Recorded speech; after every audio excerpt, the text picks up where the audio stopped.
कभी सोचा है एक ऐसी ट्रेन के बारे में जो धुआं नहीं बल्कि अपने पीछे सिर्फ पानी की बूंदें छोड़ती हो। आज हम बात करने वाले हैं भारत के एक ऐसे ही क्रांतिकारी कदम की, भारत की अपनी हाइड्रोजन ट्रेन। और ये सवाल अब कोई साइंस फिक्शन का हिस्सा नहीं है।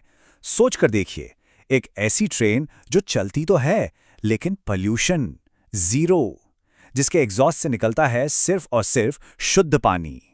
यही तो है हाइड्रोजन ट्रेन का कमाल। जी हाँ, ये अब हकीकत बन चुका है। इंडियन रेलवे ने अपनी पहली पूरी तरह से भारत में बनी हाइड्रोजन फ्यूल सेल ट्रेन का ट्रायल रन शुरू भी कर दिया है। और यकीन मानिए, ये सिर्फ एक नई ट्रेन नहीं है, ये इंडियन रेलवे के लिए एक पूरे नए दौर की शुरुआत है। तो चलिए थोड़ा और जानते हैं इसके बारे में। ये जो ट्रायल हो रहा है वो हरियाणा में जींद और सोनीपत के बीच हो रहा है। करीब 90 किलोमीटर का रूट है ये, और इसी ट्रैक पर भारत के रेलवे का भविष्य तय हो रहा है। यहीं पर इस ट्रेन की सेफ्टी, इसकी परफॉर्मेंस, इसकी स्पीड, सब कुछ टेस्ट किया जा रहा है। तो सवाल ये उठता है कि आखिर ये ट्रेन चलती कैसे है। भाई, ना तो इसमें डीजल इंजन का धुआं है और ना ही ऊपर बिजली के तार हैं, तो फिर पावर कहाँ से आती है? इसका राज छिपा है एक बिल्कुल ही अलग टेक्नोलॉजी में। इस पूरी टेक्नोलॉजी का जो हीरो है वो है हाइड्रोजन फ्यूल सेल। अब ये क्या चीज़ है? बहुत आसान शब्दों में समझिए। ये ट्रेन के अंदर ही लगा हुआ एक छोटा सा पावर प्लांट है। इसका काम है हाइड्रोजन और हवा की ऑक्सीजन को मिलाना और बस बिजली बना देना।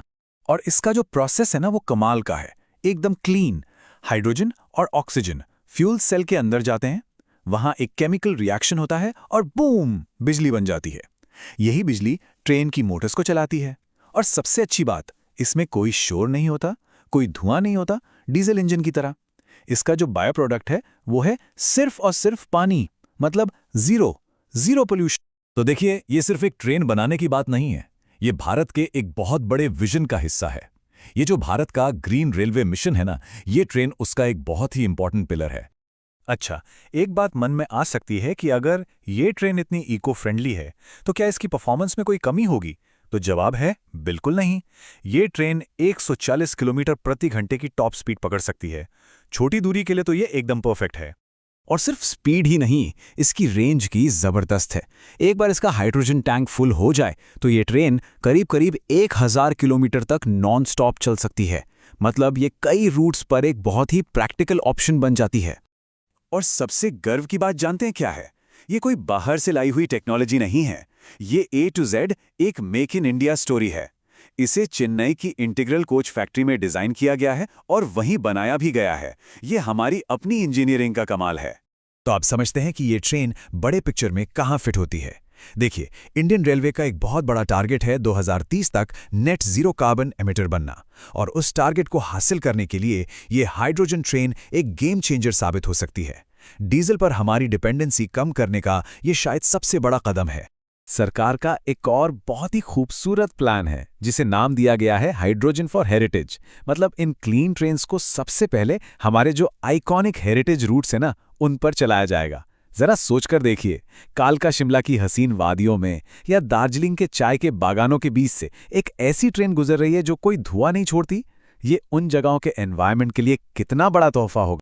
लेकिन देखिए, जब भी कोई इतना बड़ा बदलाव आता है तो उसके रास्ते में कुछ चुनौतियां भी होती हैं, और ये समझना भी जरूरी है कि इस टेक्नोलॉजी को पूरे देश में लागू करना उतना भी आसान नहीं होने वाला।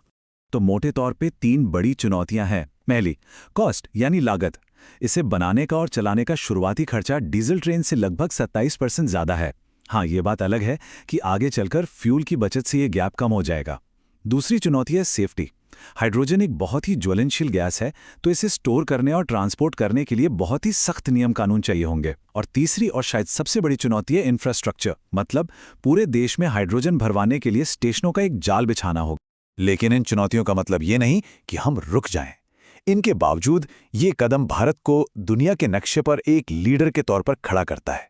तो चलिए देखते हैं कि इस टेक्नोलॉजी में दुनिया भर में क्या हो रहा है और भारत कहाँ खड़ा है।